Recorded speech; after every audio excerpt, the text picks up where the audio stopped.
Ladies and gentlemen, that's right. You're in the one and the only, the one and the only, Focus to the Finish YouTube channel here at the city compound, the great state of New Jersey. I'm going to wait for some of you to join.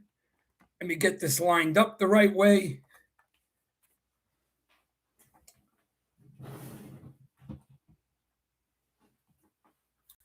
Let me actually send a message to most people saying I am live. Get everybody on my email distribution list. Just a moment. Should have had this done already, but I figure I'd just pop in. We got a few people joining. Welcome. I know it's unexpected, but there's always value in an impromptu live act. And I got a laundry list of capping to do in front of me, but there's some things I wanted to discuss. Sean, what's going on there? God bless you. Welcome. Ernie Marshall. Two of my good guys are the first to join, and I appreciate everybody. Let me make sure that email gets sent. Actually, should have sent it beforehand, but all right. First things first, I think I got the lighting right. How is the lighting? As I work through my kinks of technology here. Good afternoon. All right, hold on. Yeah, I think this angle's the best right here. All right, hold on.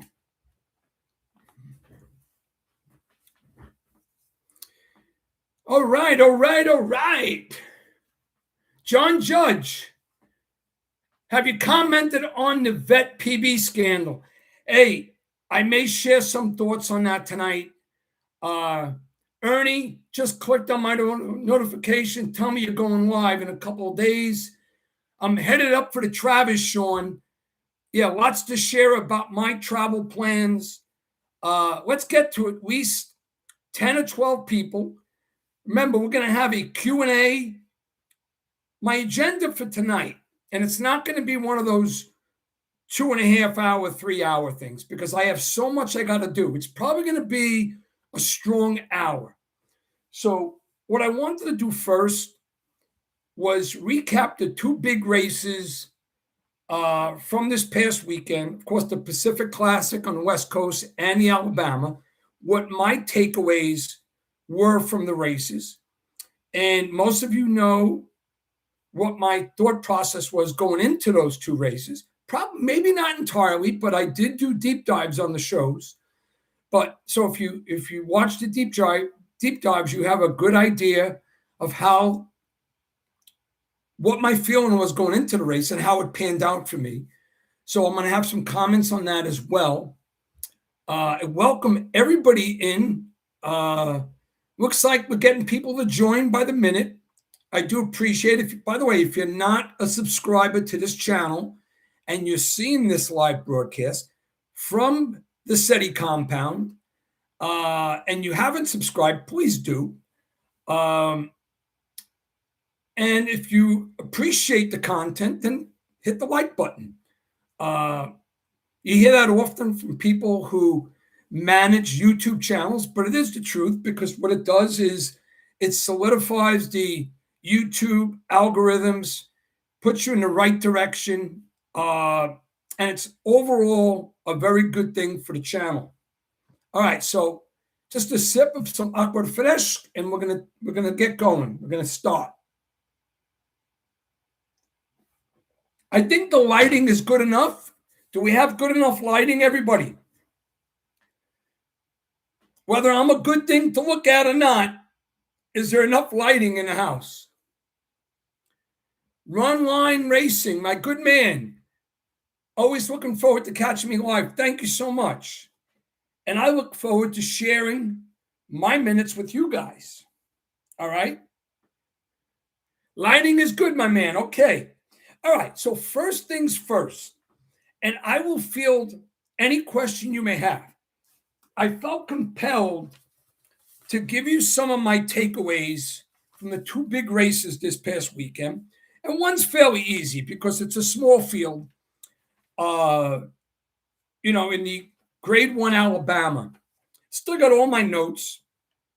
And by the way, I'm going to share precisely what I'm going to be preparing this week and a deep dive I'm going to do and how I'm going to approach the monster 14 race card at Saratoga this weekend, which is a very complicated weekend because not only is it a card that is a majestic card with numerous grade ones, races I handicap and play every year, but it's also the weekend, I believe it's opening weekend of Kentucky Downs. I don't know why, if they're going head to head against Saratoga, but we'll touch a little bit on Kentucky Downs. Lighting is great. Love your music poster with the Les Paul. Yeah. And by the way, look way in the back. Look way in the back. Next to the cigar picture. You see my cigar portrait there? By the way, Cigar is my number one racehorse of all time. That's actually a painting I got at an auction. And see what's right in the middle of the Jim Leyritz Yankee picture? Isn't that pretty cool? It was just sent to me, and I really appreciate it. I love it. It's sort of like a metallic racehorse head. That's pretty cool. It goes well in the SETI compound room. Yeah, I know it's ludicrous. I agree, Ernie. All right. So we got a number of people. Those who aren't live, obviously you can't ask a live question, but if you're joining this in the recorded session, because it'll be up on the channel, please add a comment or a question because I'll be checking it during the week. All right, for certain. Let me see. Ernie, that's absolutely right, man. Cigar, and I can't tell you how many times I actually watched him live. What he did as an older horse is just insane. Matter of fact, the last time I was at Saratoga, I went to the museum across the street, and they have something awesome. They have a big panoramic type of video. It's about 15 to 20 minutes long, but in that room, they have great material on every Hall of Fame horse, jockey, or trainer. And I love the piece they had on Cigar, showing his past performances on top of everything. But of course, Lady Gaga, that's my girl. Absolutely, since you mentioned it. And by the way, speaking of my girl, this really happened before I get into horse. Guess what happened to Mr. SETI this weekend? My daughter, Samantha, called me to say that she has gotten engaged. So I had a really joyous moment speaking to my daughter and her fiance, Josh, on FaceTime because she lives in North Carolina. And obviously I was delighted. It really made my weekend. And it put a lot of good to my weekend after a calamitized type of bad luck weekend with the races. But nothing's more important than family. And yes, my daughter, Samantha, just got engaged. Yeah, it was really great feeling. Love us more than I could even share with you. Anyway, let's recap the Alabama. Now, Mr. SETI was not on My Guns Loaded. And for the main reason, as I said in my deep dive, I didn't dismiss the horse's talent. I said that obviously, probably based on prior few races, figures, connections, it was Franco for Chad Brown, the most likely contender in many people's eyes. I have no problem people siding with that filly. What I didn't want, and the reason why I went in another direction, is because I genuinely felt, and I was wrong this time, but I felt that jump from that optional claim, even though he's done it before, Chad Brown, in my blood and bones, I felt that maybe I needed to see another race.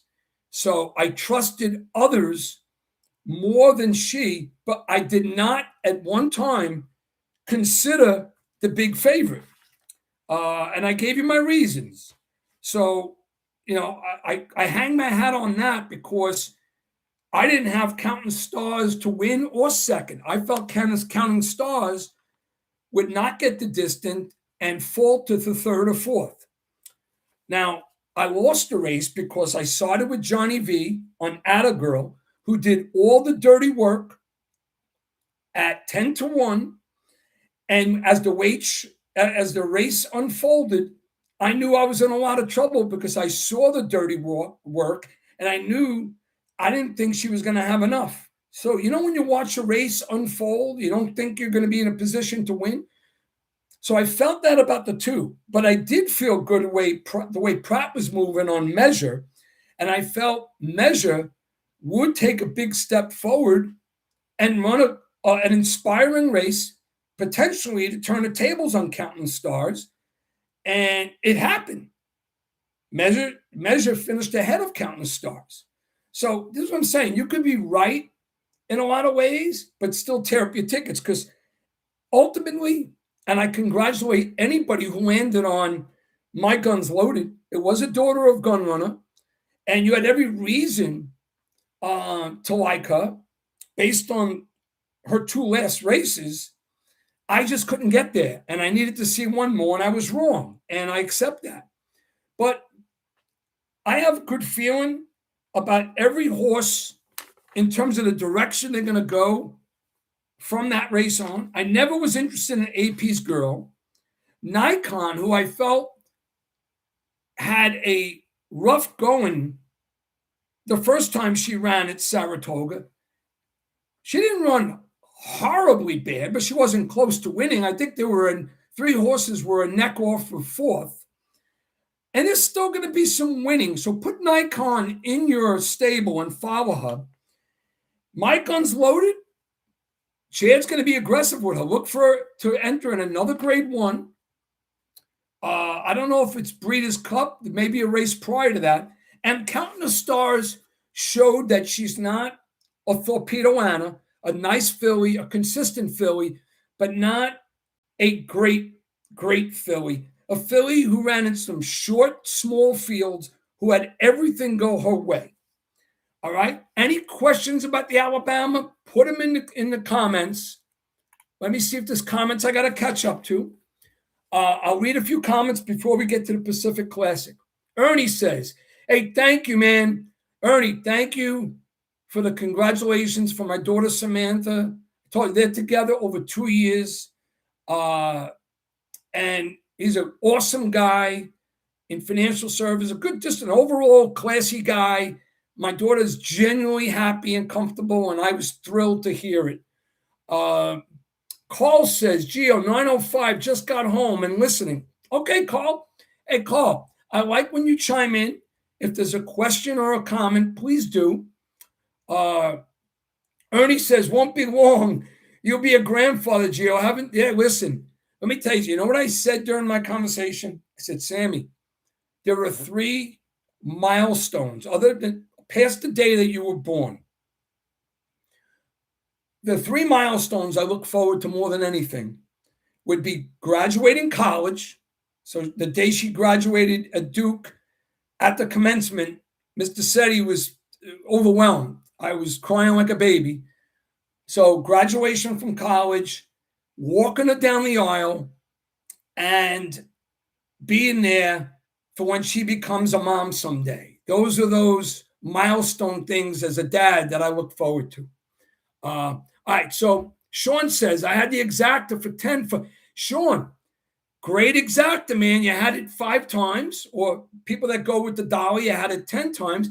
And 4-3 was a nice exacta to have, because if you're on My Guns Loaded, then taking Cassie's other horse, who was certainly eligible to improve, with Pratt up, no less, And by the way, I thought the horse was going to win it on the rail. But like I said, Franco had My Guns Loaded full of run. Daughter of Gun Runner, 8 up the 1.25 miles. But congratulations on that exacta. Not an easy exacta play to make, short and a favorite. But like I said, if you remember my deep dive, I was absolutely convincing in my own way. I even said I was not even considering using Counting the Stars in my pick 3s or pick 5, and I did not. Did I win? No, because I used the 2 and the 3. I used Johnny V on the 2 and Measure. And by the way, I have to mention what happened in the race after, or was it the race before? What happened with that the European horse that I was waiting all day to bet. Johnny V was also on that too. I've been watching race replays for 4 decades. I cannot believe with Johnny V claiming foul, watching the head on, how the stewards can keep that 5 up and not put the 2 up, who ran her eyeballs out. Coming from Europe, it was an injustice. Sean, $265. That's a beautiful thing. All right, Run Line's asking a question. All right, let me catch up to some of this. Carson Young, good evening. Thanks for joining. Carson says, Gio, looking ahead at the pick 6 on Travers Day, looks like it's paying out small. By the way, after I recap the Del Mar Pacific Classic, I have all 14 races of the DRF past performances printed out because my handicap started today. What I did was created my morning lines first, and that's what I'm doing at the conclusion of this show. I'm off tomorrow. I'm going to be capping probably to like 2 or 3 in the morning and continuing tomorrow. Tomorrow's a marathon day of capping. Then I got to write everything. I'm probably going to have my full card complete probably sometime mid-Thursday to Thursday evening. But anyway, comments. Those are the best milestones, Gio. Marshall or Ernie Marshall says, feel the same way. Hey, I told you, I'm passionate about a lot of things. But when something is there that's very important for my son or my daughter, those are number 1 and 2 priorities. And that's why I was just overwhelmed with joy. All right, so Carl says, Gio, I got to say Full Serrano is a better horse than people think. He looked Nightbridge twice and said, get away from me, boy. What Nightbridge did was amazing to me. We all hope for sovereignty. I'm going to make some comments, have a good idea of what they're going to do, because remember, Knightsbridge and sovereignty, of course, are Bill Mott, Godolphin Blue. I'm going to talk about that, but I don't want to jump ahead. I just wanted to respect your comment. Corey says Napoleon Solo, why to field in Travers?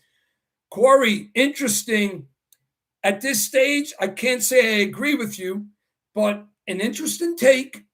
I took a good look at the Travers already. Haven't completed my cap, but I know a lot about those horses. And what I'm going to do for the folks on the channel, I'm completing my handicap at the Travers first, so I do a deep dive show on this channel. So stay tuned for that. Exclusive, Mr. Setti's deep dive of the Travers. But I will not be deep diving all the other stakes races. That's going to be part of my full card, fully written handicap, which will you'll get information via email. Run Line, I hear you. I'm going to make comments on that.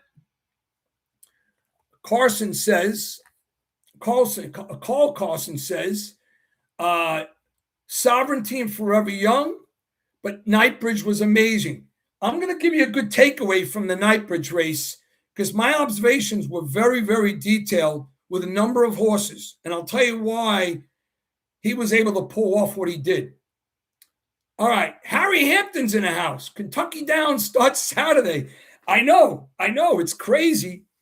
And I'm a big Kentucky Downs fan because every year, I kid you not, Mr. Setti crushes not one, but a few superfectas at a big number there with my famous superfecta keys. So let's continue with the task at hand. So that's enough on the Alabama. I congratulate those that had my guns loaded. Obviously, Mr. Setti knew that it was a talented horse, but the reason why I didn't use my guns loaded, the only way I used that horse was underneath in triples and supers, is because I just needed to see one more race. To me, it was too easy to suggest that Chad's horse with Franco, who had big buyer numbers, would be the horse to upset the Counting the Stars. I felt it could have been the 2 or the 3, and coincidentally, Measure the 3 beat Counting the Stars. So I was right in that regard, but I tore up my tickets anyway. All right, enough of the Alabama. Let's talk about the big race at Delmo. And by the way, some guys could have saw some of my comments on Twitter. I got to make a statement as a horse player and as a handicapper. And maybe this is a good pearl as a takeaway tonight. And let me know if you agree. I wasn't complaining. One guy wrote to me in my email. He thought I was being ultra sensitive. He was just trying to cheer me up. But what happened was it was a series of ridiculously bad beats Saturday where my handicapping was sharp, but I tore ticket up after ticket up because I ran second 5 times. I had doubles, pick threes, and win bets destroyed. And by the way, we're not talking about favorites. The coincidence here, I had horses that lost at the wire by 2 inches at 12-1, a half a length after leading by 2 in deep stretch post the 16th pole at 21-1. I lost another race in double-digit odds. I had Johnny V in that race where the inquiry was posted. He claimed foul. The horse should have come down in the Boston Spa. How do the stewards not take that horse down? You don't need to make contact. Did you see the head-on? It was stupid. And it cost me some big change. You know, I had a nice win, a $40 win bet on that horse and a live double. And going forward. It just was stupid. Anyway, the point I wanted to make, the takeaway, you could do so much right. So much, sometimes astutely right. A mile and a 16, 5.5, 7, mile and a quarter, whatever it is. You got a mile and 16, 8.5 furlongs, and you missed by 2 inches. You're not doing anything wrong. That's a sharp handicap, but you still tore up your ticket. After a while, the punches start to hurt, and we all get emotional. That's what happens. And I was having one of those Saturdays. And, and then Sunday, because it was closing day at Ellis, the same thing happened to me, not once, but twice, the first 2 races. Go ahead and watch race 1 and race 2 at Ellis Park on Sunday, and you'll feel bad for Mr. Setti after the beating I took on Saturday the same way. Both horses that lost by 2 inches, I was on in the daily double. You can't make that up. All right. So with that said, I'm going to read a couple more comments, and we're going to do the Pacific Classic. Then we're going to talk about the card and the weekend that lies ahead, okay? Thank you for joining, everybody. If you join, I do appreciate if you hit the like button, and I do appreciate if you subscribe if you haven't to, okay? You know what plans I made today? I booked my weekend, opening weekend at Belmont. I know some of you are going to be at Saratoga for the Travers. Right now, I'm not going. There may be some impromptu nature, but it's not likely I'm going to be attending. But I have a big weekend, opening weekend at the new Belmont Park. And yes, there's going to be a lot of Kentucky Downs action. I can't believe if Kentucky Downs, because I've been so focused on the Travers Day card, I think someone mentioned that Kentucky Downs is going head to head with Saratoga on Saturday.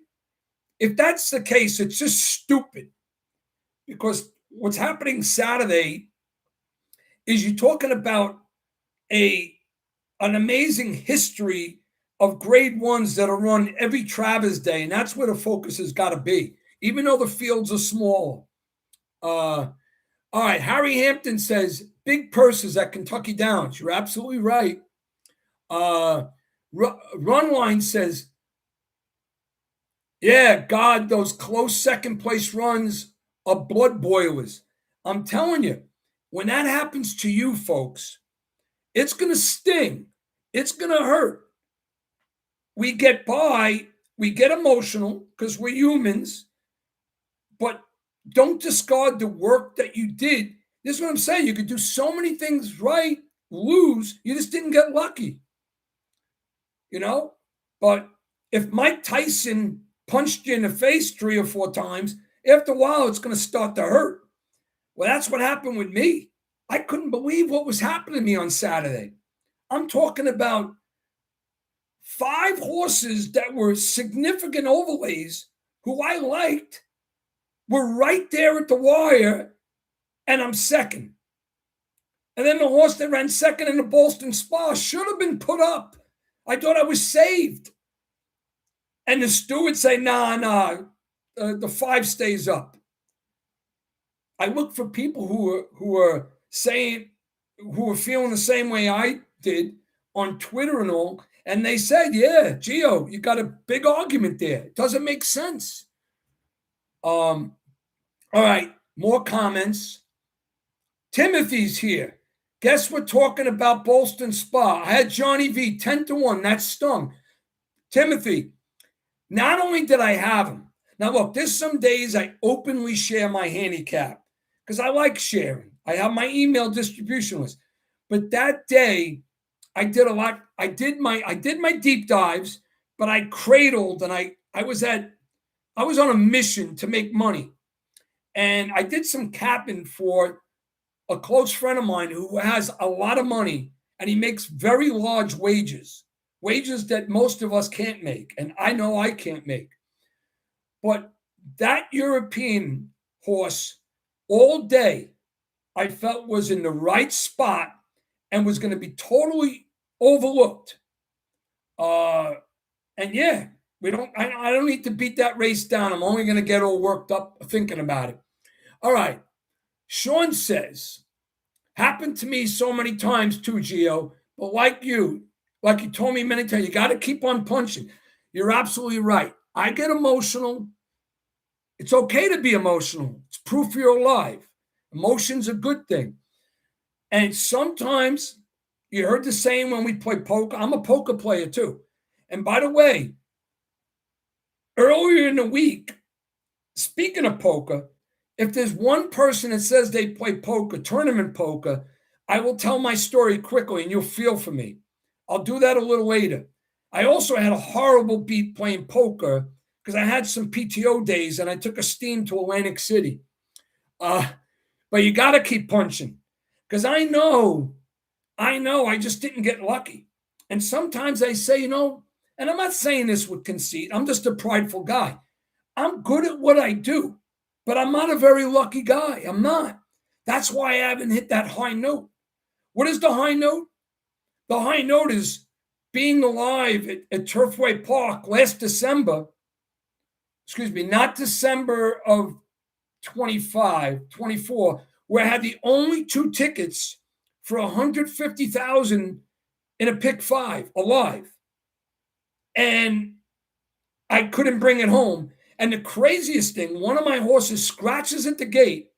So I inherit the 4-5 favorite, who's the 14 horse, and the adjustment was $50,000.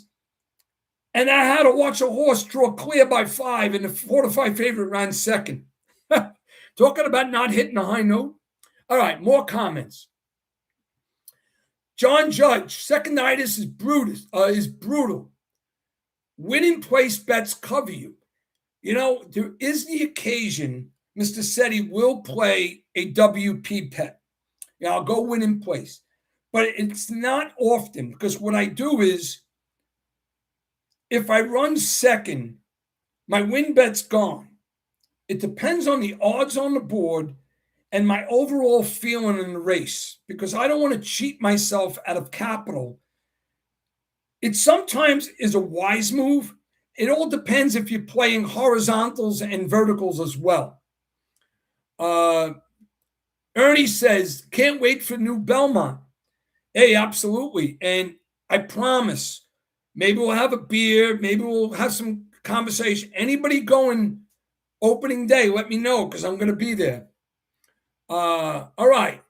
Rigon has joined the chat, joined the live show. He says, sharing my bad beat on Saturday, I played the early and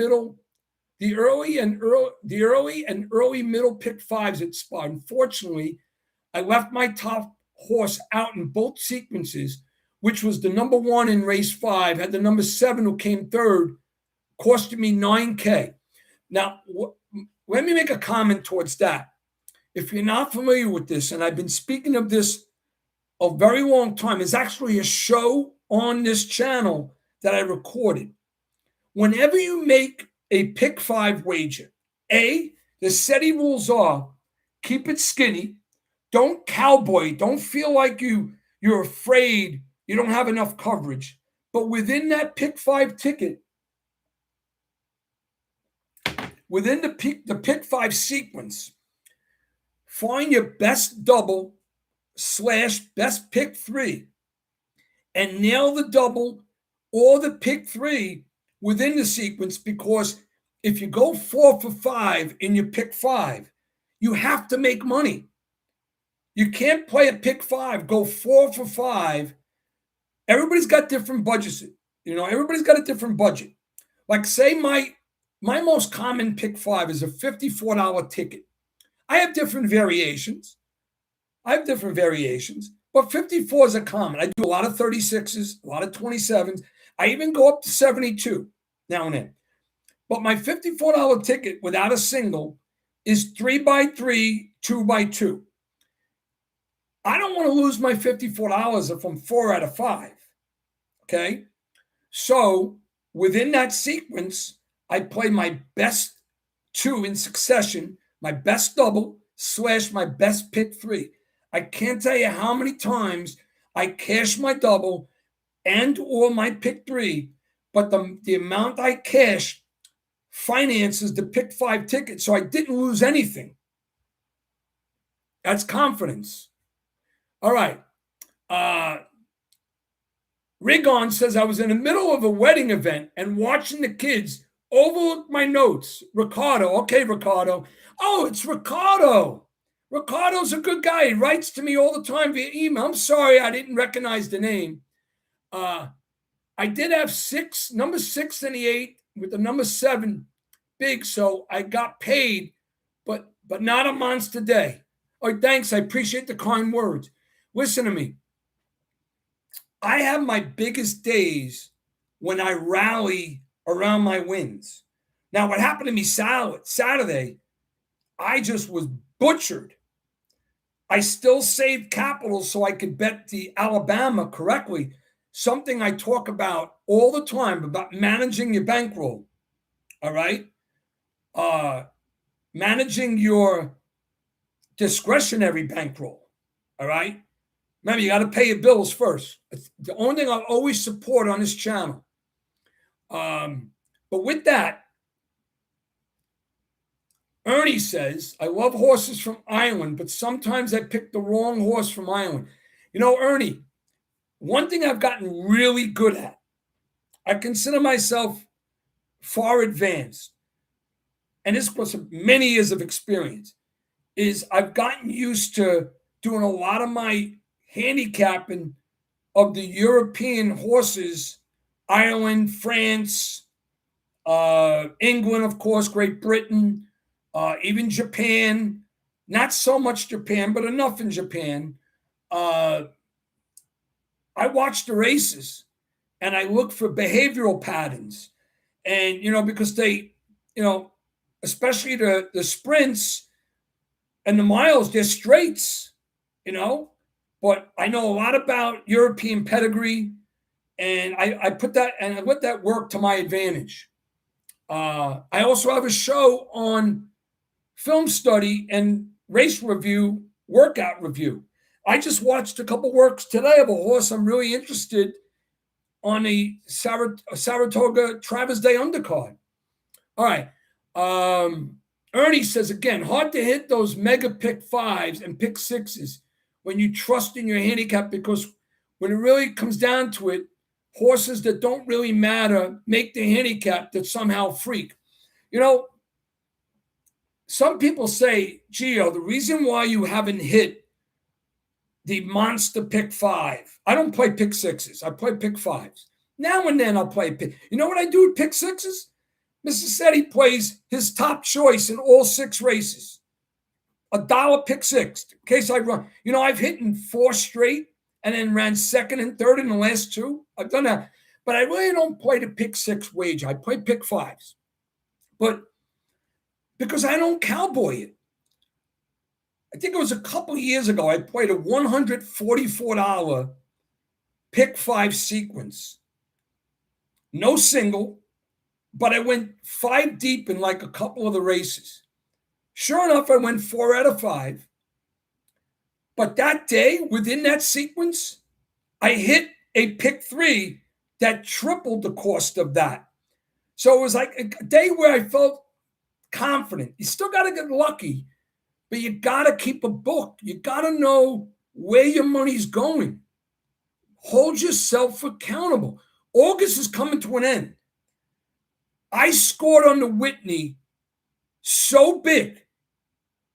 I can't lose in August. Even though I got my behind kicked on Saturday, Alabama Day with all those seconds, my Whitney Day clinched my August and then some. It made September a free roll.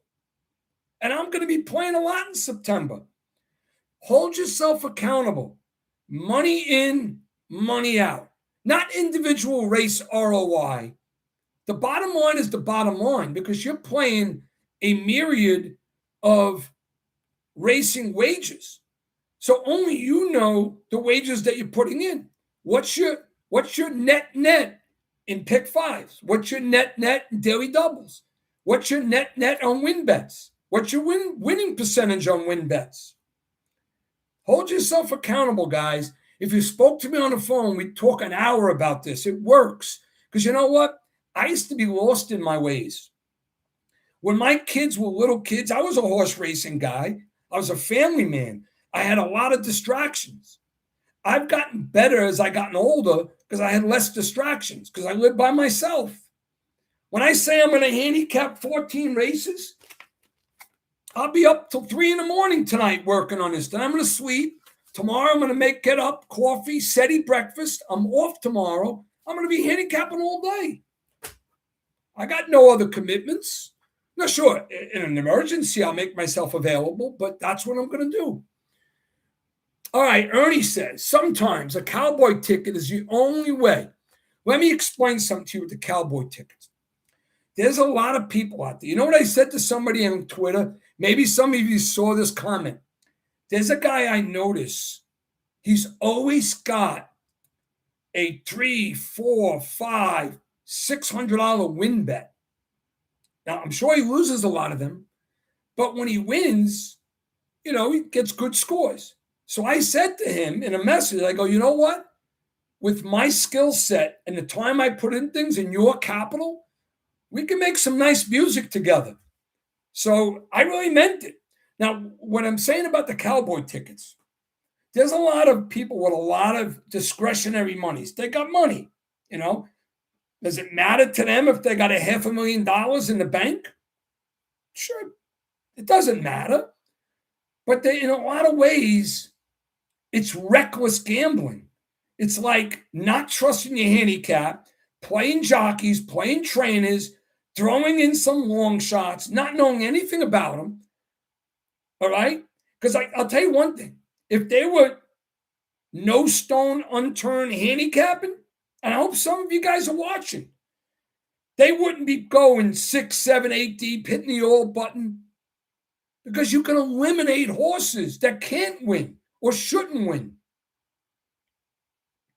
Sean says, Gio, you help me be more attentive in keeping track of the bottom line accountability. So far, August is a winning month.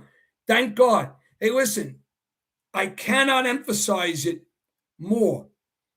As a horse player, now there's two kinds of horse players, all right? We all love the game, and there are people that get involved with a full race card, a full card of racing. Like how many times you hear me say, Mr. Setti handicaps a race, like on Saturday. I'm not lying to you. 14 races handicap, 14 races I'm betting. But it doesn't mean in a race or two, I may only play $6. I may play a $6 pick 3 in that race or a triple. And I disperse my funds accordingly to all the races based on my, my probability and where I have a stronger opinion. But the reason why I bet every race, because wouldn't it be terrible to have a 14 race card? You bet 4 races that you lost all 4, but you handicapped 14, and 8 of the races that you handicapped, you crushed. You had the winner. You had the cold exacted. How would that make you feel?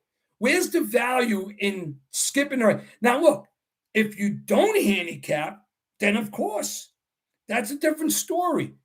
Or if you're not engaged with the process, because like I said, I got a lot of people that follow me, and some people are brand new and they're just getting into the handicapping game. Some people love the sport. They follow trainers. They follow jockeys. They even follow ownership. They listen to public handicappers like myself or guys on Naira,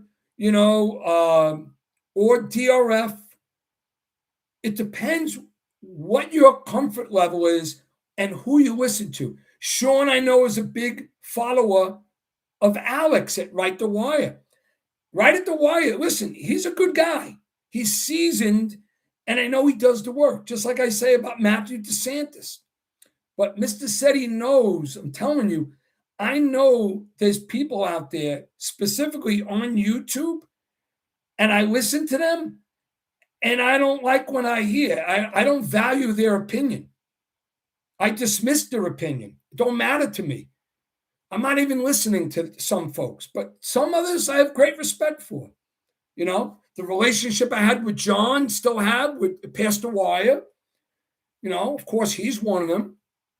But you know what I'm getting at. Kathy Berg, what's going on there, young lady? Thank you for joining. This was an impromptu live show tonight. See, now I've been reading comments, taking questions, but I still got to recap. Let's do this now. I want to recap the Pacific Classic. If you missed my recap or my thoughts, my takeaways from the Grade 1 Alabama, when you watch this tomorrow, if you joined it late, then check it out. So the rest of this agenda, I'm going to field comments and questions. I'm going to recap the Pacific Classic. And then we're going to talk about the 14 race card and a little about Kentucky Downs, because I got some pearls to share with you regarding both those topics. Okay. And I already promised on this channel, I'm going to have a deep dive. just like I did this past weekend and like I did for the Whitney, which was a beautiful deep dive and a very successful deep dive, I'm doing that for the Travers, okay? That'll be my next show on that I'm going to record. I'm probably going to record it tomorrow, all right? Let me catch up to comments, then we're going to talk a little about the Pacific Classic, because if you're a horse racing enthusiast, you have to have takeaways from that race beyond Knightbridge. Okay. All right. So Harry says, let me see. All right, Ernie, I'm reading your comment about the cowboy ticket. Yeah, you're absolutely right. Listen, we are who we are. You have to identify the type of player you are and know what works for you. You ever hear the expression sharpening your saw, getting better at something? So if you're hitting doubles all the time, then you're good at your daily doubles. But if you're playing pick 5 tickets and burning money and you're not even going 4 out of 5, then you got to sharpen your saw. You're doing something wrong. But I definitely don't advise to use a good portion of your capital on cowboy-like pick 5 tickets. If you ever go 4 or 5 deep in a race, you got to have a single in another race with 2 horses. That's how you keep your ticket skinny. I can't tell you how many pick 5s I hit in the category of $1,500, $2,000, $3,500 with $27 tickets. I've hit them with 12. I hit them with $36 tickets. My most common is 54. But if you hit a pick 5 that pays $400 and it costs you $36, you're getting 10 to 1 on your money. There's nothing wrong with that. A good portion of handicappers or horse players that play pick 5s with $200, $300, $400 tickets, they're doing it for 2 reasons. A, they have the disposable income and a lot of money in the bank. And B, they're not doing the work. Because if they're doing the work, there's no reason to go 5 deep 3 times. That's saying you fear getting beat. You have to eliminate horses that can't beat you. All right. Harry Hampton says, what do you think about Tyler on Renegade? All right. I'm going to field these questions, and then we're going to talk about the Pacific Classic because Mr. Setti will go on and on. Need a little more water. Hold on. You know what I pulled out of the closet? Look at this shirt. 2018 Spartan Sprint. You know what that was? I got together with some friends. It was one of the more grueling obstacle courses days I've ever had in my life, but I got through it. I didn't do it in good time, but now that's 2018. It's 8 years ago. So I was a younger guy. I couldn't do it now, but I was still 55 years old. And I pulled it out today. I said, let me wear a different shirt today. And I saw that. I said, I'm going to wear this tonight. If you've never done it before, it challenges your will. Look it up. Go to Spartan.com and look up their events. And it's co-ed too. But make sure you're in good health. You can't do it if you're climbing 16-foot walls. You're doing a lot of stuff. All right. Kathy says, Gio, you may be decisive, and that is an important lesson. Oh, I made you decisive. Absolutely. Don't be afraid of success. You know why I was really hurting this past Saturday? And like I said, Whitney Day, it only takes 1 or 2 big races. If you crush 1 or 2 races and you played the full card, you're still way up. But what really hurt, that's why I gave that analogy about getting punched by Mike Tyson in the face a few times, it starts to hurt. When you watch races and you have those gut-wrenching finishes, second a neck, second a head, second by 2 inches, second missing the bob. And what about when you lead in deep stretch and get caught. So you got a winning ticket, and Pratt closed on a horse. He swung him from in-behind horses to the outside and beat that horse named Scorched 21-1. I was on that horse. And if it wasn't for Pratt pulling off a miracle and getting by the last jump, I'm a winner on Saturday, even with those losses. You got to keep punching. All right. So to answer Harry's question or Ernie's question, Renegade with IRAD.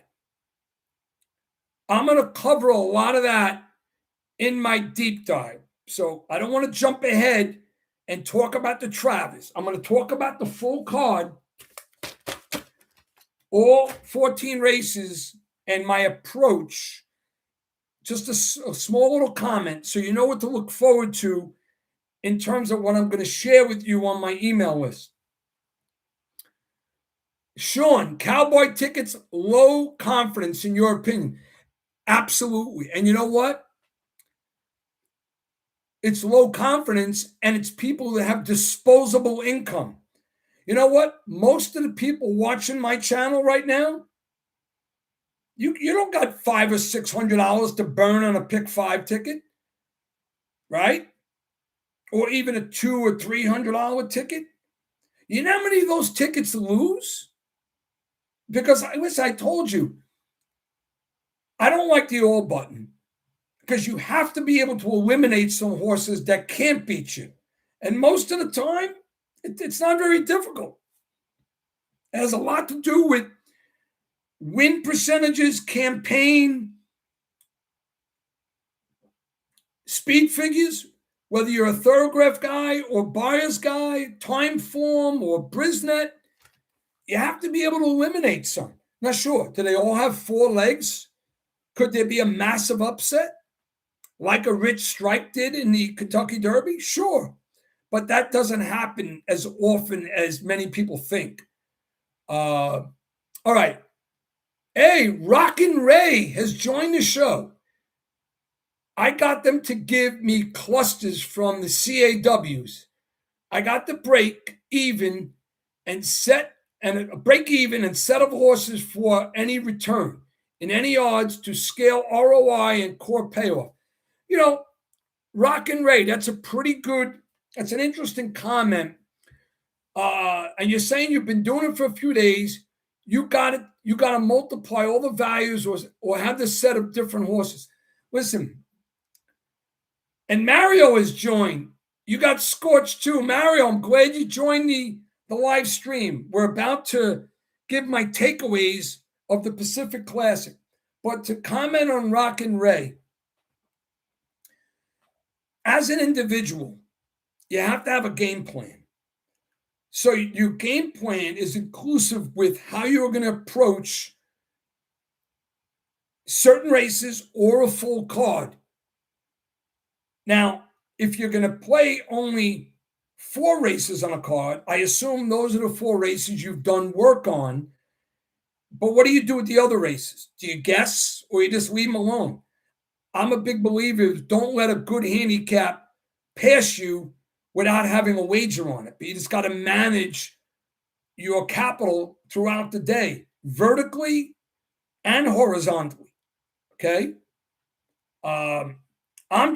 I habitually hit pick 5s with small tickets. What do I characterize as small? 12 being the smallest. By the way, I always play cold. I've hit those before too. There was a pick 5 at Turfway this year. I had it cold. So my $36 ticket won by default because I had all the winners. So I hit it twice, and it paid like $2,400 if I could remember. So happy when I hit the last race because the horse closed from the clouds. It was an Uncle Mo horse. If I ever, that's just one story of many I could share. But anyway, Uh, hey, Jenny or Janine has joined. Enjoying the show, Gio. I will be paying close attention to my Travers picks. Yes, so since you mentioned that, I'm going to be doing marathon handicapping once I sign off tonight, all day tomorrow, because I'm off of my full-time job. Then I'm working Wednesday, but I'll be at it all night Wednesday night. I'm doing a deep dive show for the Travers on this channel. So you'll know exactly what my findings are with every one of the starters. As for the full card, that's not the case. I'm just too busy. I'm going to do the whole card. I'm handicapping it. I'm siding with my fully written SETI precise order handicap with win probability. So that opportunity is going to be an offer that many of you can take advantage of. You'll see that in my email to those on my email distribution list. If you're watching this and you're not on my email distribution list, shoot me an email, folks@gmail.com, and you'll get the information. So thank you for the kind words, and I'm glad you're enjoying the show. Please hit the like button and subscribe if you haven't. Ernie's saying you'll never hit a $30,000 pick 5 ticket unless you're playing cowboy tickets. Well, that's not true entirely. I will go back because I have archives. I will show you my 2 open tickets for $155,000 at Turfway Park right before Christmas. I had the only 2 tickets outstanding, and the cost of my ticket was $27. I didn't win, but I got very unlucky because one of my horses scratched at the gate. I inherited the 4-5 favorite, and the 4-5 favorite ran second. And I didn't even use the favorite. I inherited him because one of my horses scratched at the gate. All right, I got to stick to the task at hand. You heard my comments on the Alabama. We're approaching 1 hour. We're going to go another half hour about, okay? Every question's a good question. Put it in the comments. Comments or question. So in the Pacific Classic, Mr. SETI did not win. By coincidence, my precise order had all the horses that made up the triple, not the super. I didn't like the filly. But here's my take on that race. What Knightsbridge did visibly, remember, and most of you guys know this, watching it live, when I saw those fractions, the fact that he broke from the 11 hole, how to get the position, when I saw those fractions he put up there with full Serrano, I was one of many people who said, you know what? This guy is trying a distance for the first time. He's not going to make it. It's almost suicidal with those fractions, especially the half. But he proved me wrong, and he ran on looking like he did at Monmouth in the Monmouth Cup, which was a much weaker field and only a 5-horse field. He did beat Money Game and Skippy Longstocking that day, but that race was a mile. Excuse me, a mile and an eighth. This was a mile and a quarter. So I tip my hat to Knightsbridge with that phenomenal effort. However, I will say one thing. It looked visually impressive. It looked a lot more impressive than it actually was. I heard his buyer speed rating dropped almost 20 points from the Monmouth Cup. Plus, what happened in this race, I'll tell you right now. I'm going to give you my takeaway of every horse. Enjoyed the filly, closed late because other horses had nothing left and got 4th money. I tip my hat. Nice effort hitting the board. I never considered her because I thought if everybody ran the race that they were supposed to, she wouldn't be good enough. So Mr. SETI was wrong there, but I think she hit the board. And I love fillies going against the boys. I love it. if you go back to the Travers from a couple of years ago, want to talk about another Geocetti deep dive that I crushed like the Whitney this year? Go back and watch my Past the Wire on that. I gave out Fierceness and Torpedo Anna cold, and I had a short the favorite Sierra Leone. But that's how I felt about Torpedo Anna that day. And I was decisive. Forged Steel, Safi Joseph's second horse, ran well early, looked good, looked physically fit, but I knew wasn't going to have anything left with those fractions. The Japan horse, Finger, I got a chance to watch. I didn't watch every one of the Japanese races. And I said on my deep dive that I was honest. I keep it real. I did not know enough about the Japanese opponents. However, I was impressed with Finger's nose for the wire. Whenever you go 8 for 8 in exactas, winning 4, you have the propensity to be competitive. And one thing you never know with a Japanese shipper, and remember this for Breeders' Cup Day, you never know how the horse is going to take to the travel. When they don't get acclimated, they don't have their feet with a workout here. You got to trust the connections that because they're putting a horse in $1 million race here in America, that the horse is going to be comfortable during the travels. But you never know how a horse is going to handle the sometimes arduous process of shipping a horse from Japan to the United States.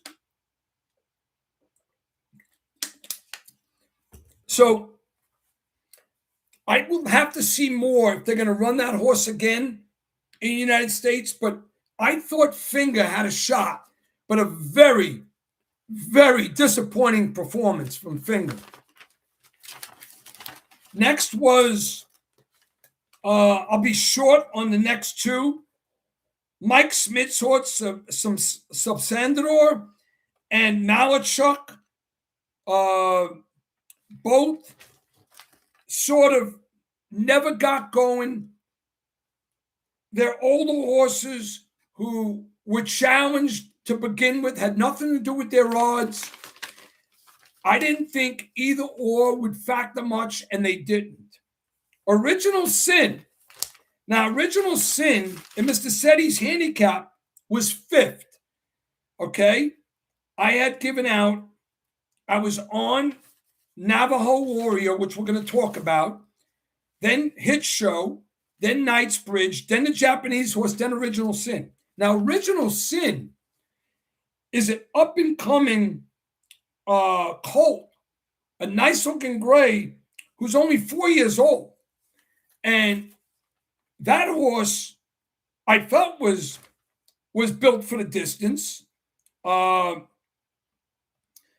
running in the race with a much more accommodating post position from the last race where she was on the outside post. He was, Cole. But,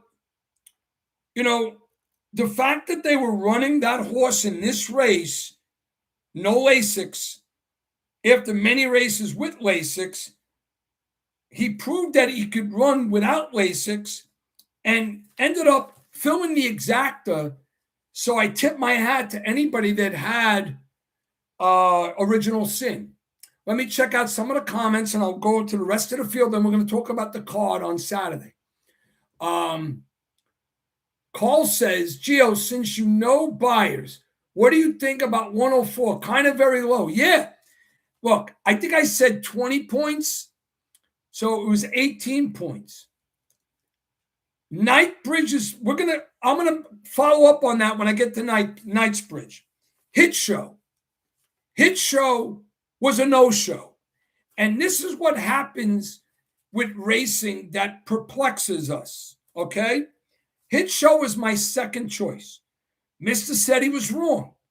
But I had every reason to be confident about Hit Show running well in this spot. I had no reservations about the distance. I knew there would be pace. You got to trust Brad Cox. His conditioning is always spot on. And this is a horse that was nearing $10 million in purses, had a flair for the dramatic, traveled well.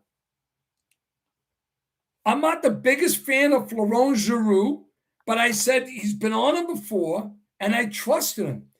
And Hit Show was a no-show. Hit Show didn't do any running. So if you handicapped Hit Show, it's not because he was 4-1. He could have been 15-1.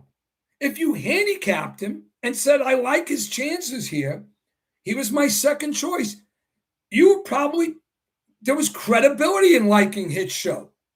Now, you could have been somebody that guessed, you know what, Hit Show, I don't like him in this spot. Okay, you got lucky. You got lucky because he had the credentials and the proven body of work to compete in this field. He just didn't show up.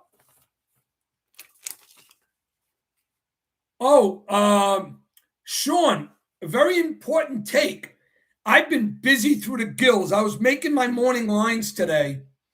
You're saying in Pollock, they're saying they didn't time the race correctly early? I got to follow up on that.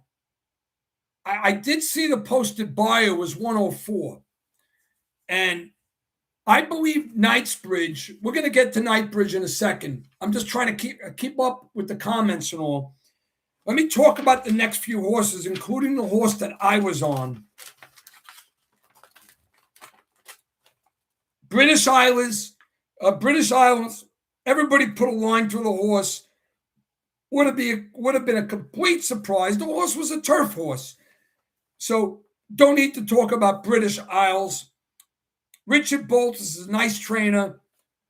Gelded son of Justify, but was in the wrong place at the wrong time, British Isles. Navajo Warrior. So you may say, Mr. Setti, what happened to Navajo Warrior? Well, listen, I landed on Navajo Warrior, and so did my good friend John Stetton. My reasoning there was the horse was getting stronger and better. I loved his campaign. When they have geldings and they start geldings habitually, consecutively for many months, it shows that the horse wants to do nothing but run. Michael Husbands is a good jockey, but not elite. I was a little concerned about that, but I felt based on his last two performances, he would sit a very advantageous trip behind what was going to be a moderate to fast pace. But you know what happened in Navajo Warrior?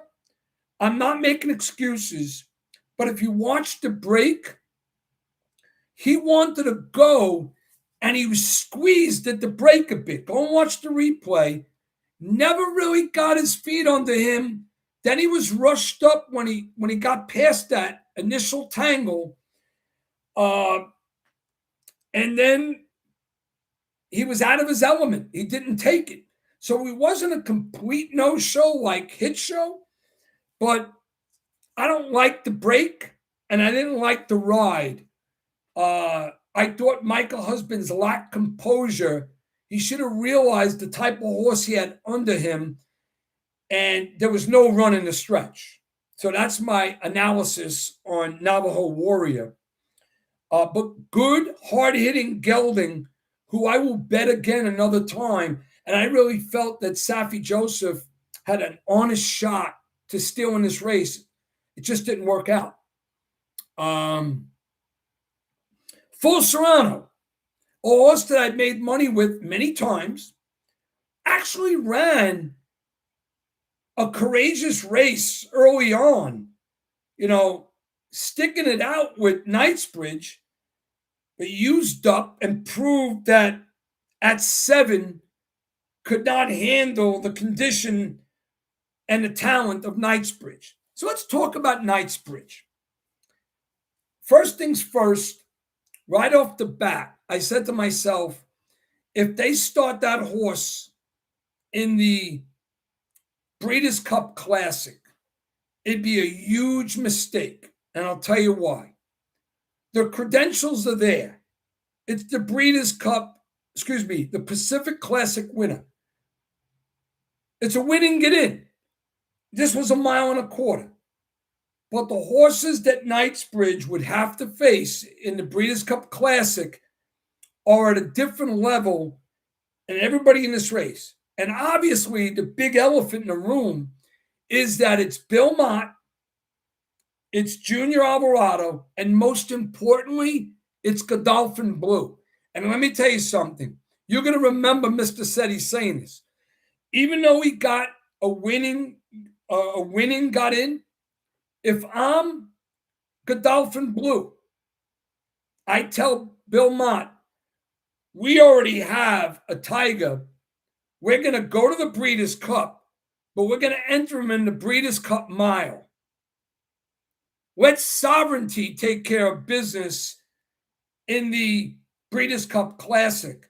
Because let me tell you something. Do you really think they would want Knightsbridge to run up against Sovereignty? Some people are saying, I heard some people talking about, oh, maybe they'll run 1-2. Right? But there's a big ticket here for stud fees. They don't want to damage either one of the reputations, and it's a win-win. Run Knightsbridge in the Breeders' Cup Mile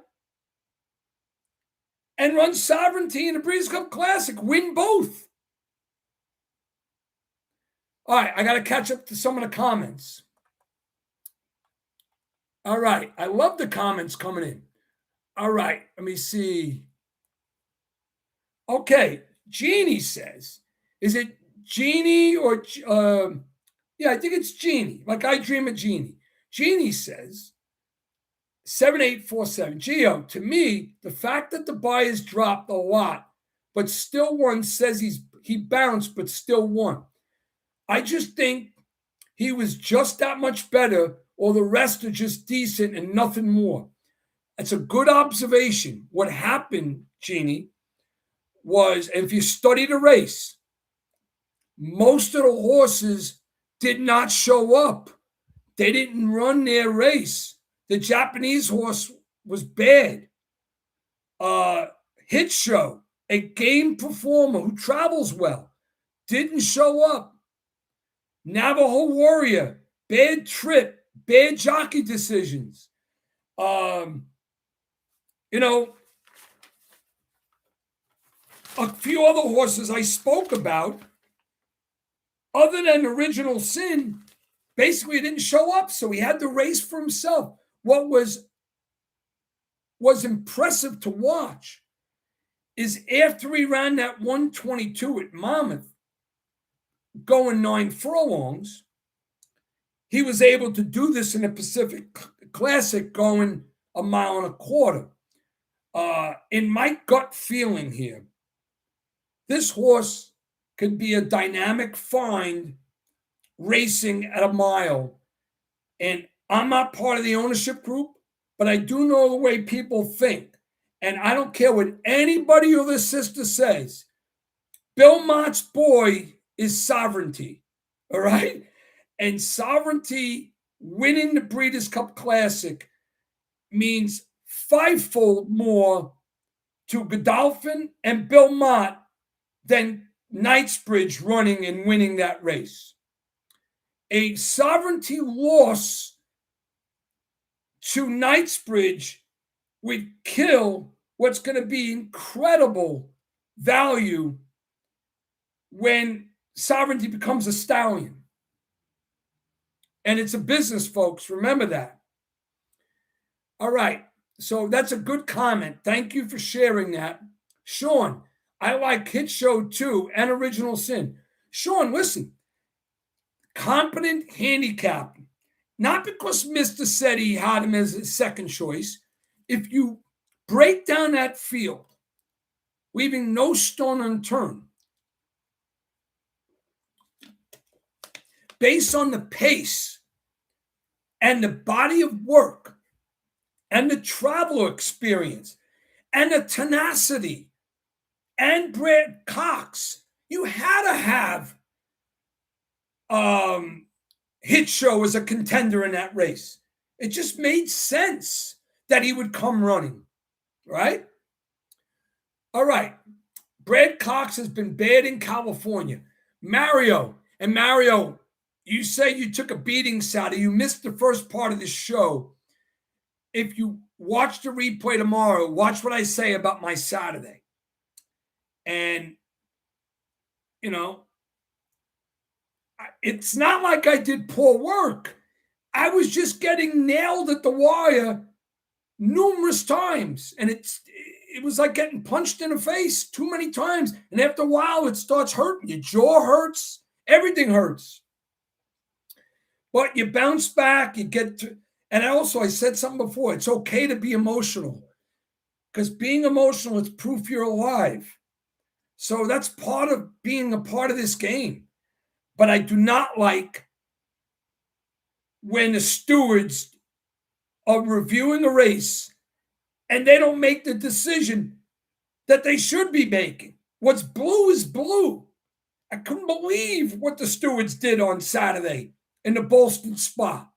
And let me tell you something. If someone disagrees with me, put it in the comments, and I'll probably be able to write 3 paragraphs why it was wrong, why the 2 with Johnny V should have been put up. And I've spoken to some good people who agree with me, good, knowledgeable people in this game. All right. So Ernie says Napoleon Solo is getting a huge jockey upgrade. Yeah, we're going to talk about that when I brief you. A little flavor of the Travers today, but stay tuned for my deep dive. All right. And some of you may be surprised on who I may land on, especially in my top 3. Harry Hamptonson, yes, Johnny V. Inside speed. That's another thing. The stewards get Johnny V immediately claiming foul. You know how many races Johnny V has partaken in stakes races? So they could listen to Johnny V, and they also called their own inquiry. How do they review that and not take that 5 down? It made no sense to me. All right. Rockin' Ray, do you know how terrible you're going to do betting one horse in the Derby field? Needing money is your best point. Even being exactly correct, the pool is 209,000 and the bet going to be 109 or what? Rockin' Ray, I don't understand entirely what your comment was. Carl says, Gio, even if Knightsbridge beats Sovereignty in the Classic by a nose, it won't affect breeding, but make both strong. What do you say? Carl, I've been following this game a long time. Yeah, I don't make decisions for Godolphin Blue, but make no mistakes. Sovereignty is a horse of the year, the winner of the Derby, the winner of the Belmont Stakes, and the winner of the Travers. That resume is a multi-million dollar. Not only is the stud fee going to be much higher because he's already got the pedigree, but in simple terms, that's Belmont's baby and that's Godolphin's baby. You can't compare the two. Knightsbridge is a talented horse who pulled an amazing trick at the Pacific Classic, but that's because so many others did no running. And the Japanese horse who came in with a lot of credentials didn't show up either. And there were bad trips. And the only one who had any kind of fight was Full Serrano, who put up the white flag late, and Original Sin ran a pretty good race. The filly was fourth by default. The filly was fourth by default because nobody else continued on in the stretch. All right? That's my feeling on the finish there. Ernie says, kind of like Pratt's horse, Sea Strike, I believe is the name. Lopez at Parks tomorrow. Boyd plunger surfaces. Let me tell you something, guys. I am so sick of Paco Lopez and his antics. Did you guys notice he disappears for a few weeks? He only runs at Colonial. He shows up at Monmouth on a dead day and he wins 3 or 4 races, odds on again. I'm telling you, I'm not wrong. I think arrangements were made with other jockeys in that race.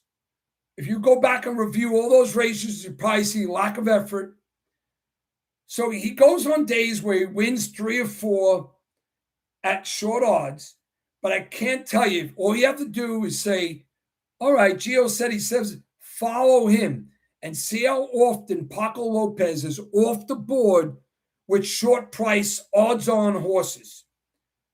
There's a lot of maneuvering being done. There's envelopes being passed. He's dirty and he's a horse abuser. And guess what? We get to see Paco Lopez on Bookham Dano at Saratoga Saturday, and he loves Saratoga Bookham Dano. So more on that when you see my handicap. But don't get me started with Paco Lopez. Paco Lopez at Parks tomorrow. That made me laugh. Jeannie says, you got it, Gio. Like the show. IDOJ. Okay. Boyd Plunger. Classic. That's a classic name, too. Can't wait for Sea Strike Saturday. All right, Sea Strike. What? Now that I'm done breaking down the Pacific Classic, I fold the paper. Any last comments on the Pacific Classic, ask the question or put the comment in, and I'll address it. Let me have a little water. Then we're going to talk about Saturday's card, and I'll address the other question. By the way, Alex from Right at the Wire, I love you, buddy. If you're watching my show, either live or recorded, or maybe Sean, if you're watching still, if you could find out for me, I got to give him a call. I have him in myself. I got to know how the comments, how do I put the comments that people write on my screen? Is something I'm doing wrong? Anyway, Ernie says, can't trust buyers. They change their figures for the fact when nobody is watching. Use Brisnet or Thoroughgraph. All right, Ernie, I'm going to respectfully disagree with you for one thing. Where Brisnet and Thoroughgraphs are useful tools, it goes beyond knowing by just looking at the number. Like John says, he talks about the pattern. But it's easy to say if someone ran a low number, then he's faster than others that ran a higher number. The one thing I like about buyers, it's how I interpret it. It's not about who's got the fastest buyers. Sure, I like horses, colts, and fillies that are fast. But what I do is I recognize the campaign. I recognize where they're running their best buyers, how consistent their buyers are. Are they doing it on dry surfaces? Are they doing it in the wet? Are they doing it on the lawn, on the turf? Are they doing it stretching out or cutting back? Starting to make sense, right? I've mastered my way of interpreting buyers. It's not about the fastest buyer, the fastest number. Yes, do I want them to run fast? And I want to see consistency, but for all the reasons I just shared. And then, by the way, I got to go ahead and watch the races.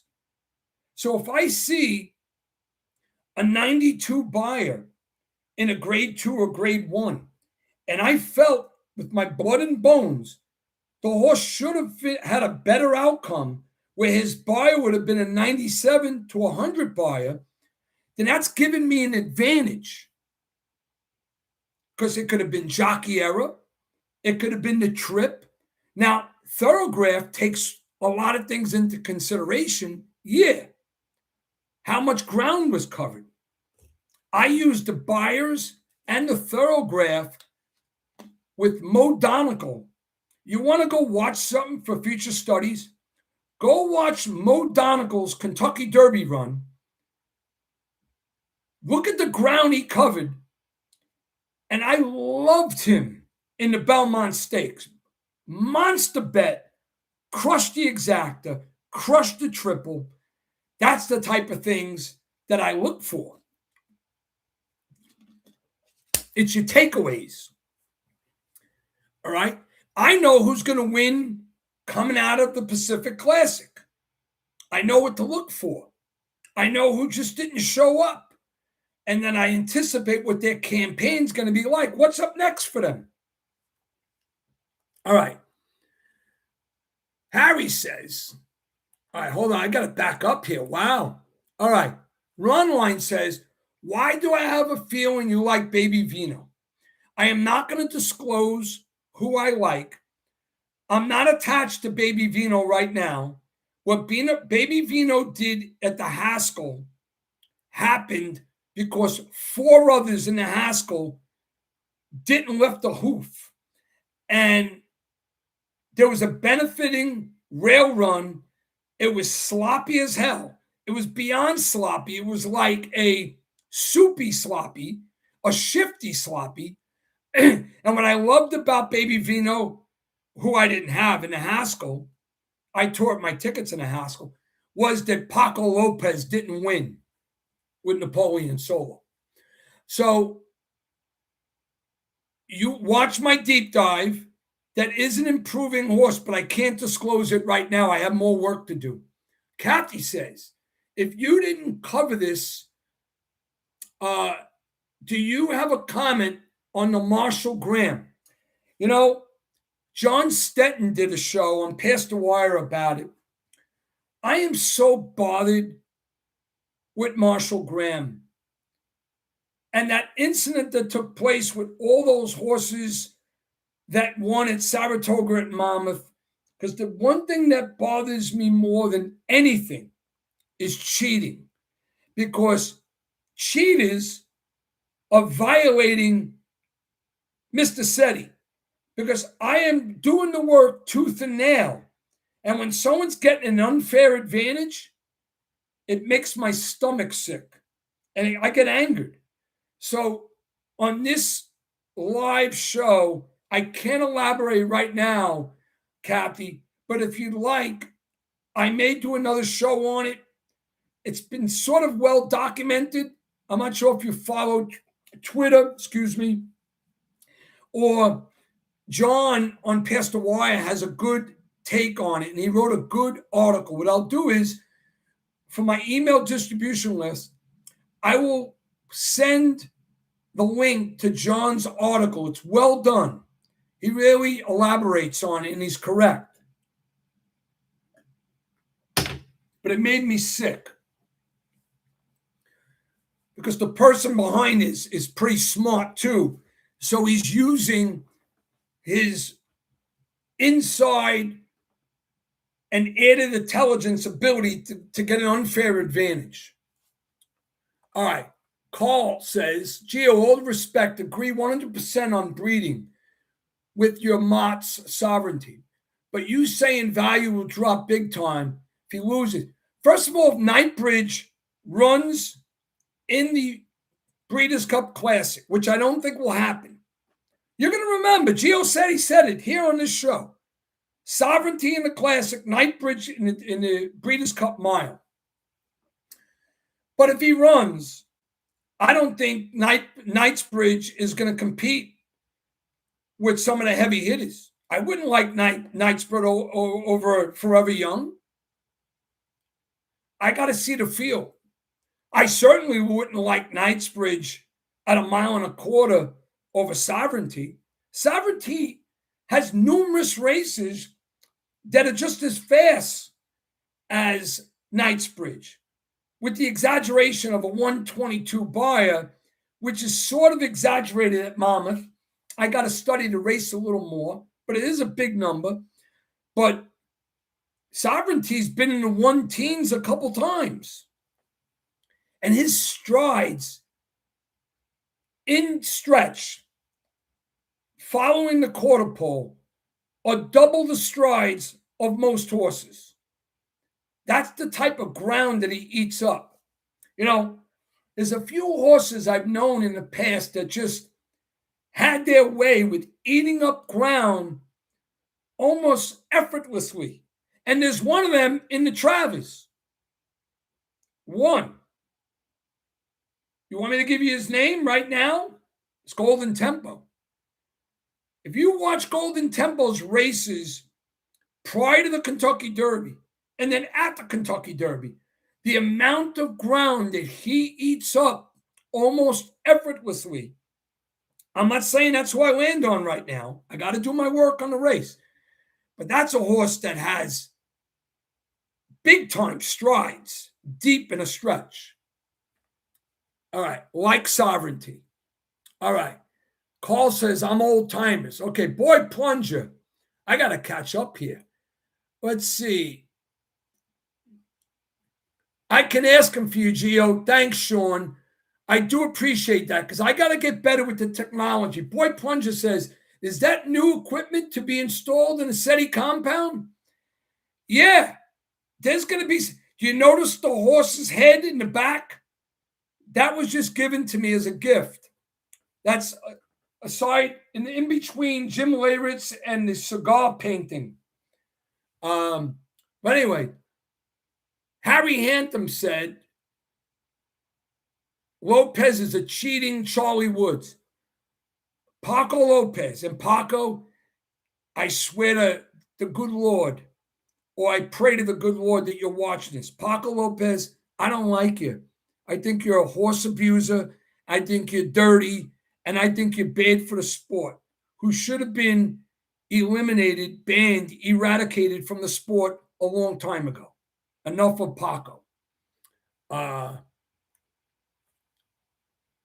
Boy Plunger. All right. Boy Plunger makes me laugh. All right. Ernie says, I think Rock and Ray was talking about me. What's my pick 5? I'm in the Derby. I might use all.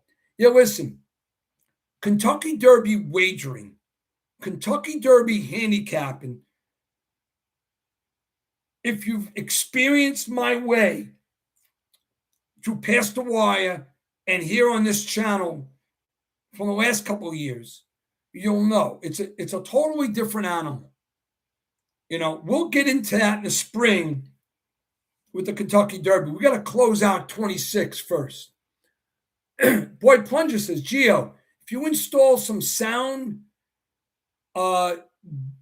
deadening material on the wall, you face it, will stop the echo effect. Am I echoing here?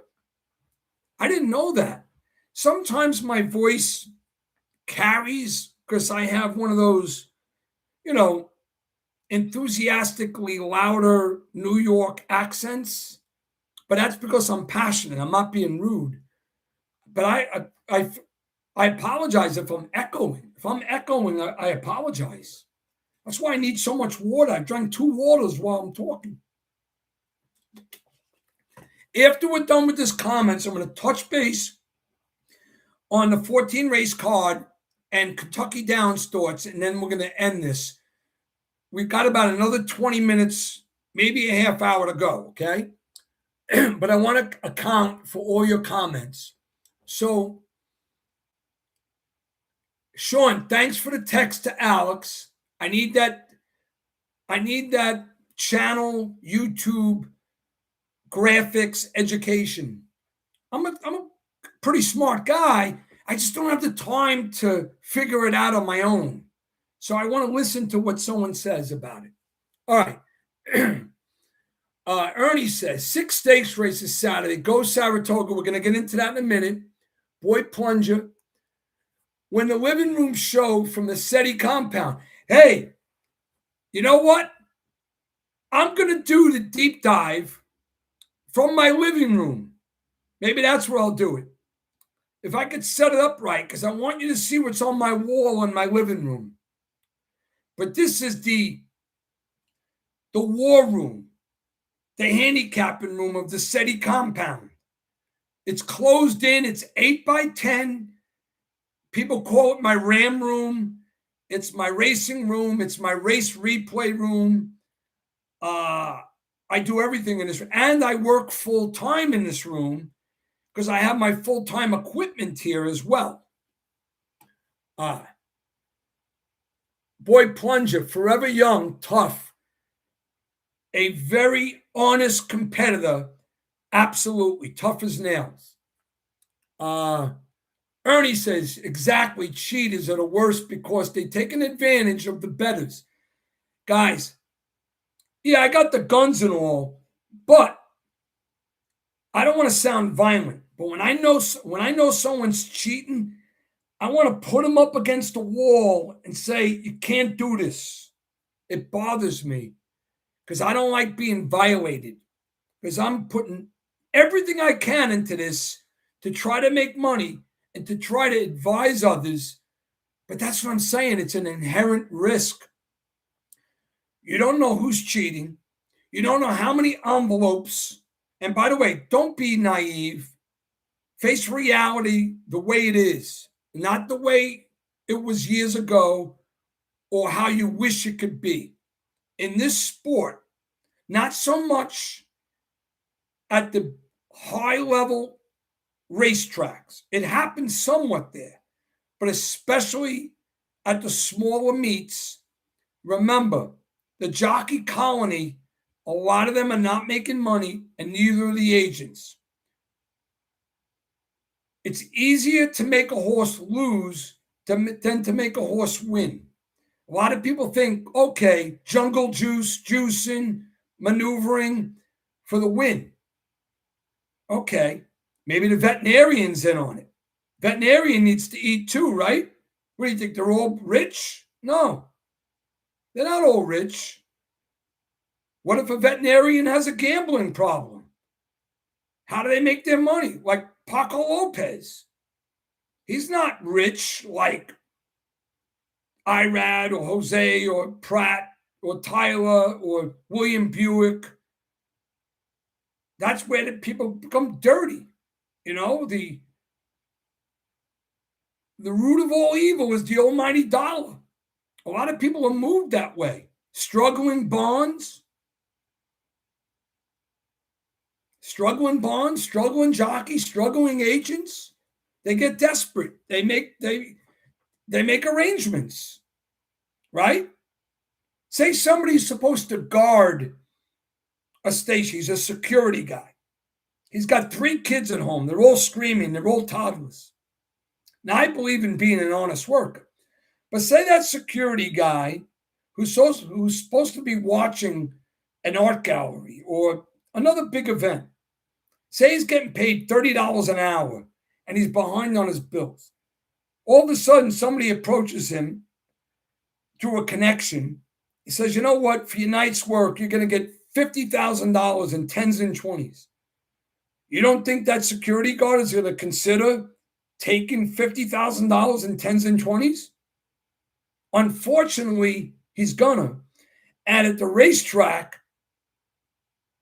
you think people are watching what's going on in Finger Lakes or Belterra in Cincinnati or at Monmouth right now, where the live attendance, other than 2 days during the summer, has 400, 500 people? There's a lot going on, folks. And we can't do anything about that because you never know when it's working against you. All right. I'm sorry if I got off the topic. Jenny says, yay, New Yorkers. Everyone else too, of course. Hey, one for New Yorkers. You're right. I'm a Jersey Shore guy, but I spent every year of my life in New York up until 2018 when I moved to New Jersey. And I worked in Manhattan for 28 years.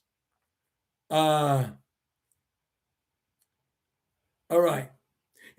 One thing on Staten Island, before YouTube was ever YouTube, I did a Staten Island cable show called Speaker's Corner. I was with a bunch of guys where we gave our take on sports. Man, If you saw some of those clips with me, you would laugh yourself. You'd be rolling on the floor. I'll see if I can dig some of those up. That's before the internet. That was like in the early 90s, before Microsoft and the internet. But there was a Staten Island cable based show that went live on Friday nights once a month. And I was part of it. So I always liked the camera in a lot of ways. All right. Anyway, Boy Plunger, we must keep in mind Team Winchell and Asmussen target Kentucky Downs. All right. You know what? I wanted to address everybody's comments, and I think I did for the most part. But the hour and a half is turning into 2 hours. Let's talk a little about the card on Saturday. And I'm going to tell you my approach. I made my morning lines today. And what I do tonight, I'm going to be comparing them with David Aragona of Naira to see where he's off. Because, you know, I like the guy, but he's not Mr. SETI. And I trust my morning line more.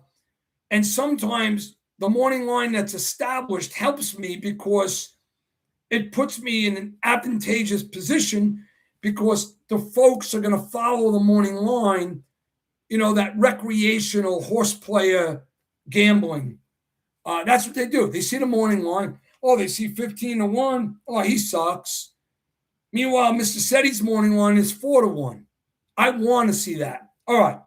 So the first race is 11:05. So West Coast viewers, the monster Travers Day card starts at 8:05 in the morning with your waffles and coffee. And for those on the East Coast, it starts 11:05. So I'm just going to spin through this. First race is a maiden special. Second race is a pretty good allowance, 1X for 120,000.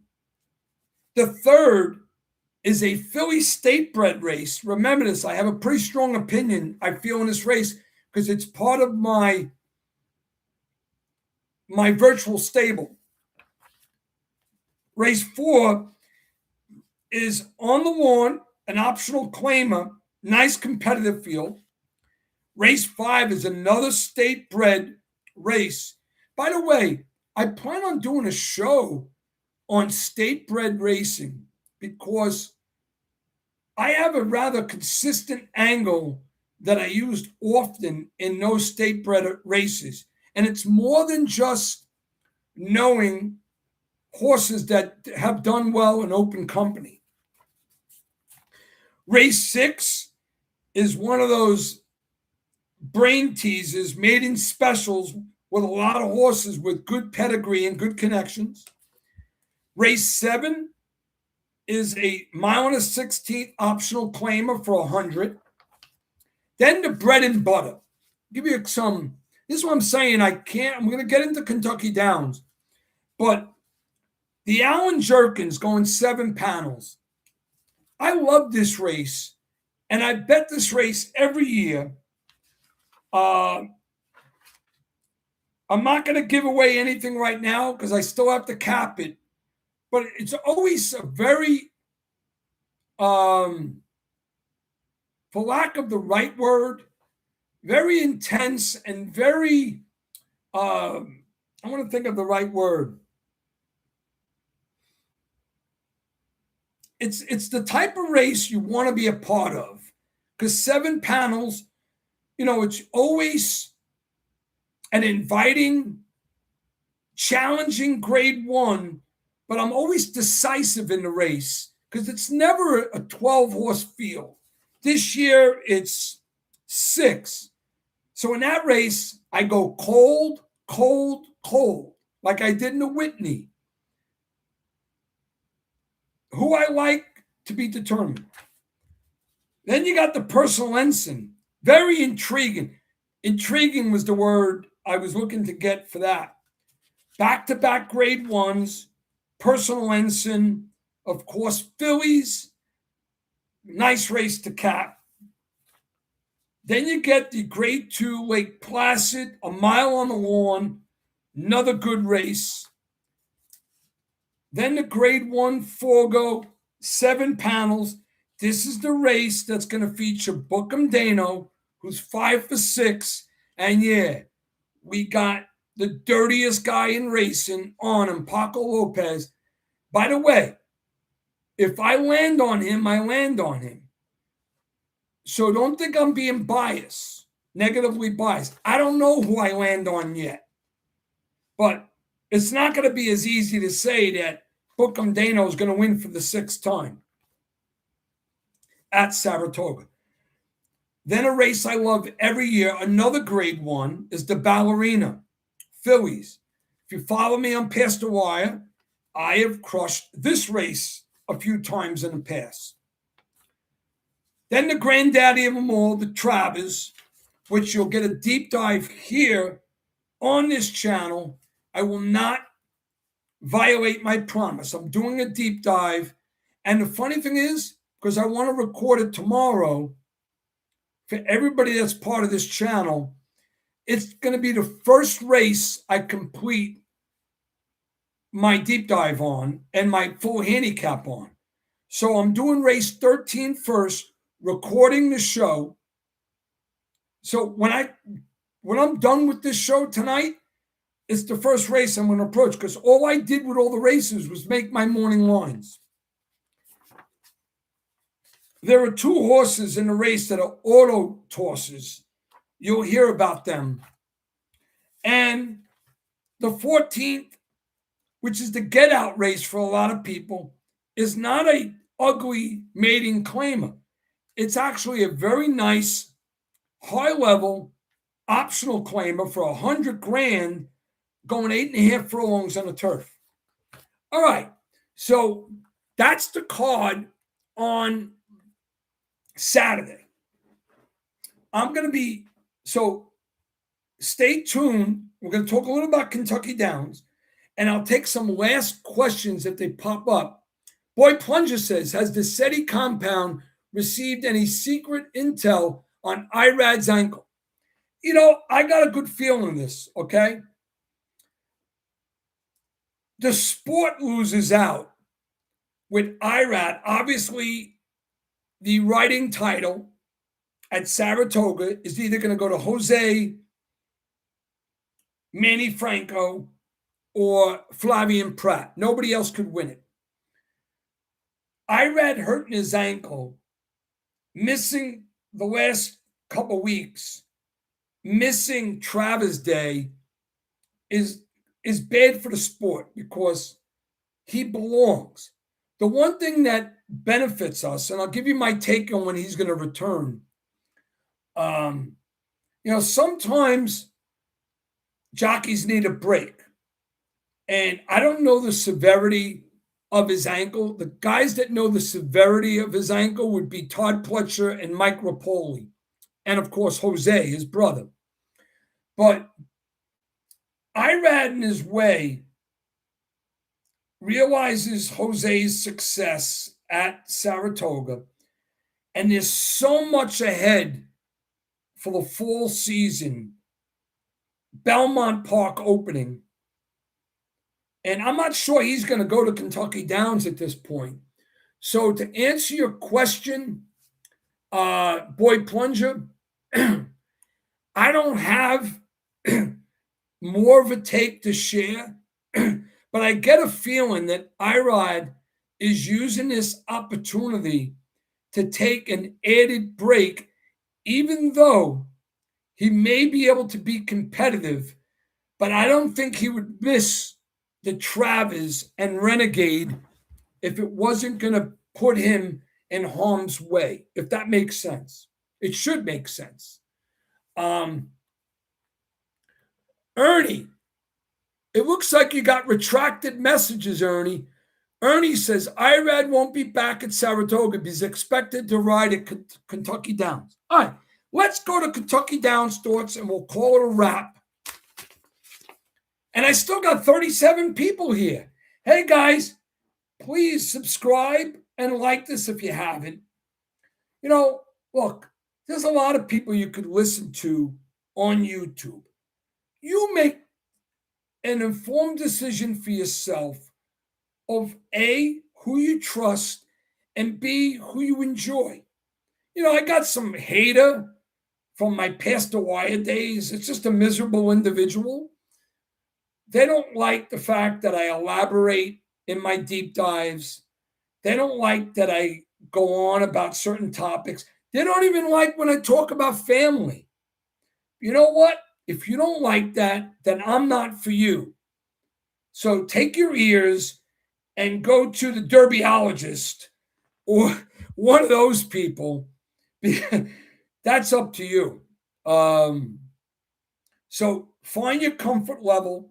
Even me, a handicapper who has got 4 decades of seasoning, there are a handful of people who I'll listen to and I value their opinion. And even I talked about Maggie and Acacia. Coincidentally, I like them both.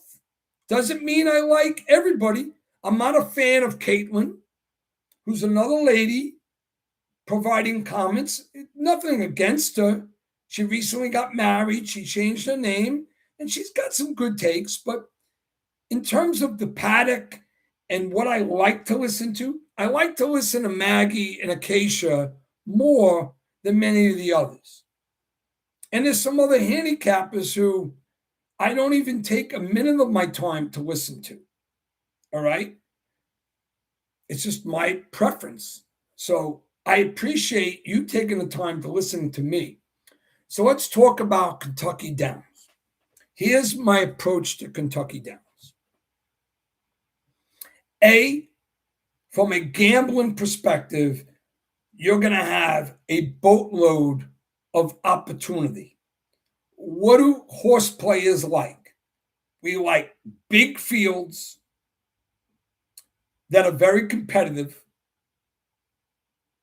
And the fact that Kentucky Downs is all turf racing with big purses, so it attracts the big ownerships, the big barns, the big riders.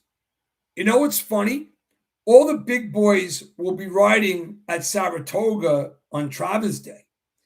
But when Kentucky Downs goes head to head, I think there's a Wednesday or Thursday in the mix because the Kentucky Downs meet is 7 days. And then the meet's over. Then we move on to Kentucky Fall, which is a wonderful meet. If I got this right, I think it's Kentucky Keeneland. Did I say Kentucky Fall? I meant Keeneland Fall. Keeneland's just a beautiful place. Well, Keeneland Fall, and maybe you guys could look it up. It's either Keeneland Fall or Keeneland Spring. Right now, I got too much info in my head here at the SETI compound. But one of those meets pays out 4 to 5, 4 out of 5 consolation in a pick 5. But one thing that's great that with Kentucky Downs,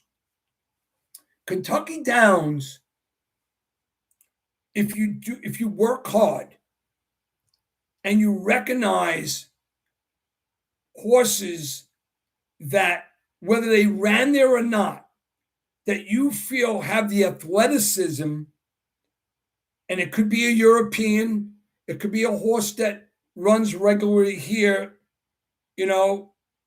at another track, whether it's in Kentucky, California, Florida. So who's being shipped in to run in Kentucky Downs? Who's cutting back?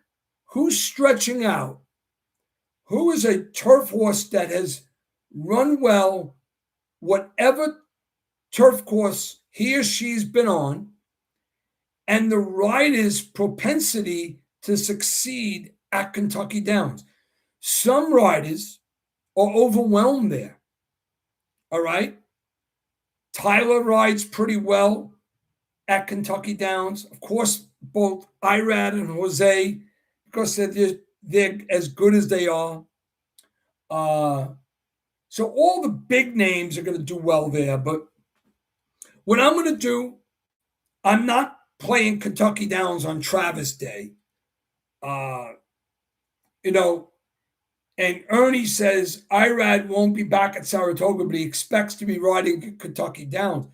The reason why the Kentucky Downs is such an inviting challenge to the jockeys, because they're going to get paid exceptionally well for their wins, because all the purses, I mean, they're habitual $1 million or $2 million purses there.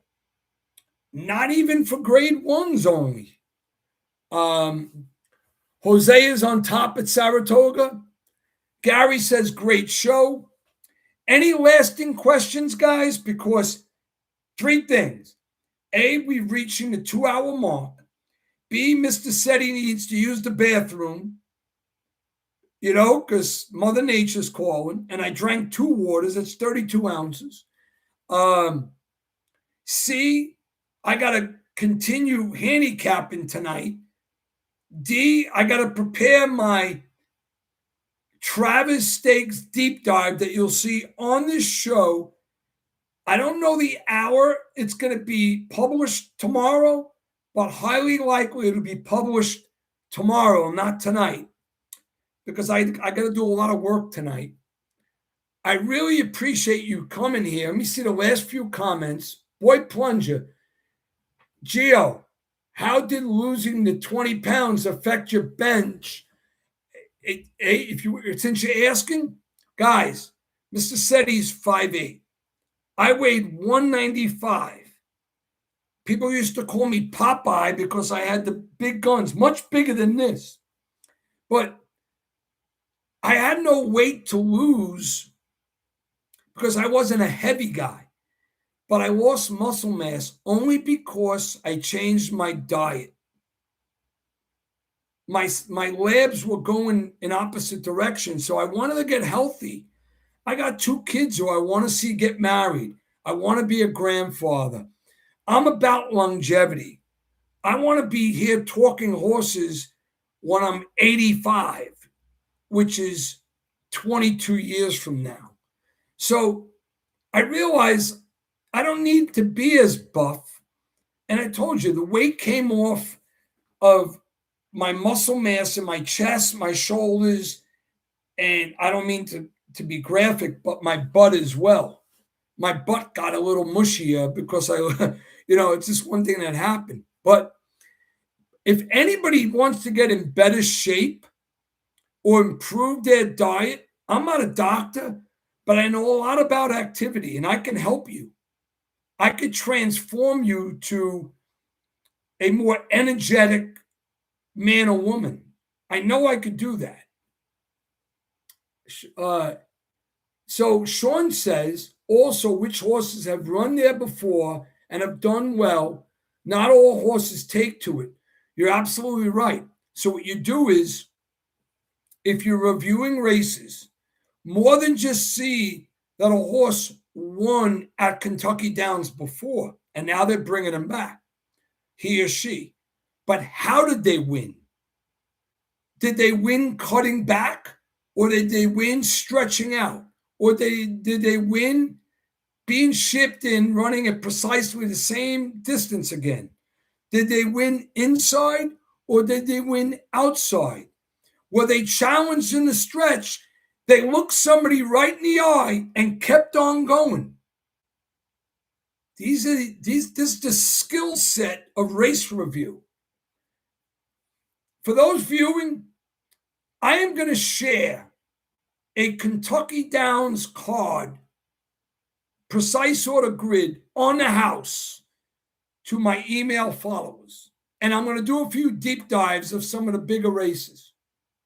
All right. Remember, you can hold me on to that. Boy Plunge, I feel Focus to the Finish channel is getting ready to explode.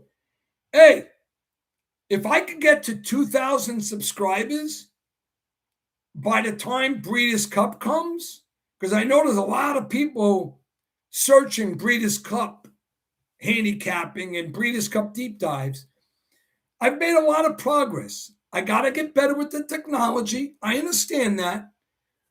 And I'm just a busy guy. I'm busy. I'm busy with racing. I'm busy with my full-time work. I'm busy in my private life. I'm very much in touch with sports card collecting with my son. By the way, if you're on Whatnot and you want to watch some of my streams, it's Geo Better Days Cards on Whatnot. Follow me there. Geo Better Days Cards. And I have a store where I have some cards for sale. But I do a lot. So I'm busy with that too. And then there's some romance. You got to be sociable too, right? Time with your family. I'm a poker player. I never got to tell you my poker bad beat. I'm a poker player, pretty good poker player. Ernie says, I love it all. Like watching you cook up something in the kitchen. Hey, yeah. What about my social media on Instagram and on TikTok? It's all about the gym and my cooking there, you know? By the way, I told everybody my daughter got engaged on here, but it's not public. I'm giving her the privacy of making her own posts on her social media. But a lot of those people don't watch this, so it doesn't matter. So if you follow me on other channels, don't say nothing on my Instagram. All right, I'm a joyous, happy guy. I had tears of joy when I heard that. Boy Plunger says, Ernie Marshall says, I have retracted messages because of my Chinese phone doesn't understand my broken English. Hey, you're right. Chinese, they're very smart people with the technology, with phones. They keep upgrading them. I have a Google Pixel 10 Android. I'm not even an iPhone guy. Boy Punches says stamina weighs more there because the uphill finish. Yeah, and you guys remember this about Kentucky Downs? They improved their technology. Kentucky Downs stretch, going back just 2-3 years ago, it was like the stretch that would never end. You think you're home, and there's another 16th of a mile running uphill, and you would lose. You think you won, but you didn't. They've improved the camera angles in the videos at Kentucky Downs. So it's much better these days. But if you go back a few years, they gave you the illusion that you were going to win, but there was so much more ground in the stretch, right? Who knows what I'm talking about? Kenny says previous winners get way over bet now. That angle's profitability left 2 years ago. Good point. That's why you got to dig down deep and interpret things. You got to watch race review. Don't say, oh, this horse got a win and a second at Kentucky Downs. That means he likes the surface. True, to a certain degree, but you got to watch the races. You got to see, why did he win? Did he get eyeballed and he kept on going? Was it the ride that was special? And they went from an elite rider to someone that may be questionable? You got to do your homework. Sean says, great show, Gio. Thanks. And again, good luck. God bless everyone. That's right. God bless everybody, because tomorrow's promised to nobody. Sometimes I feel I do this show and I have my own way of communicating with the good Lord. And yes, I pray mostly for the wellness of my 2 kids who mean more to me than anything. Mr. Gio Jr., call him Georgie Jr., who just turned 30, and Samantha, who's 26. They are my priority. Their wellness is my priority. But sometimes I say, am I going to do a show and then I'm not going to be around because tomorrow's never promised? I don't know that. That's why I started taking better care of myself. I gave up the humongous physique to get better labs, and I eat better. Yeah, I still indulge in tiramisu and now and then apple pie and things like that. But I eat a lot cleaner these days.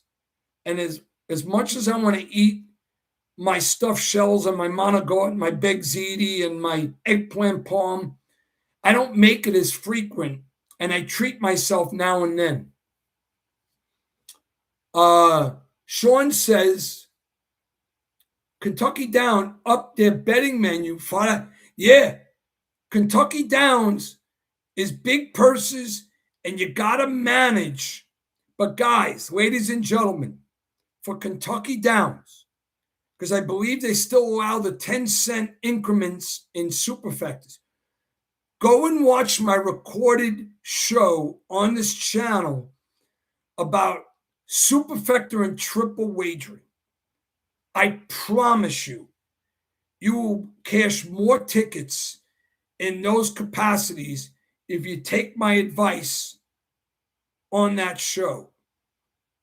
And I have hit many large superfectas at Kentucky Downs, straight, and even more so my superfecta key, which wins by default if I hit my straight. But if my straight loses because I got headed or I lost by a neck somewhere, that's the strength of the key.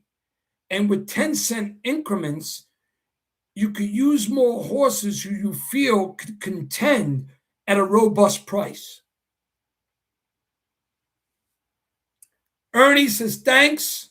You got it, buddy. Love you. Thanks for joining. Gary Slayton says, I have thought I had won and lost at Kentucky Downs a few times. Ended up winning. You're right. John and I used to have a joke on Pastor Wyatt. Over the hills and through the prairies, that configuration of Kentucky Downs is crazy. But they fixed the camera angle of the stretch runs. And Gio, why doesn't Big Race Jim send more equipment to the SETI compound? Yeah, listen, I have had huddles with John. I actually gave some strong advice about their sports talk. And, I wish all the success in the world, but they got a guy who's supposed to be an NFL expert as a guest. I can't believe they called him that but I'll leave that right there. But John's doing a phenomenal job with the new format with Big Race Jim. So I watch his shows. They're going to have me on there soon. Do you guys know that Mr. SETI is a fantasy football commissioner? I've been playing fantasy football. That's another thing that keeps me busy. So you're right. I got to reach out to Big Race Jim, who's a friend of mine, who got a great deal in their new setup, and he's doing really well. The industry is flooded with AI stuff. AI this, AI that. Even my cover photos, I use the ChatGPT because I got to join some of that with the photo making. I even got a great Lady Gaga shirt that I'm making.